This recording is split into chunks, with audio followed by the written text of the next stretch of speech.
কেমন আছো? ভালো আছি রেনু। হাসিনা, রেহানা, কামাল, জামাল সবাই ভালো আছে। আর আমার রাসেল সোনা। রাস্তায় গাড়ির আওয়াজ পেলেই দৌড়ে বারান্দায় যায়, ভাবে আব্বা এসেছে। আব্বা আম্মার শরীর কেমন? ওনারাও ভালো আছেন। আর তুমি? ছেলে মেয়েদের সাথে আনিনি বলে মন খারাপ করনি তো? ইচ্ছে করেই আনিনি।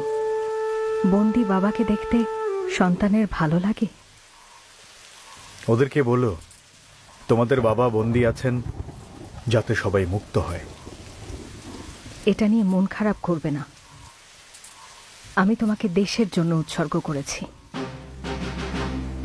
খাতা কলম আবার লিখতে শুরু করো। এত কি লিখবেন মুজিব সাহেব?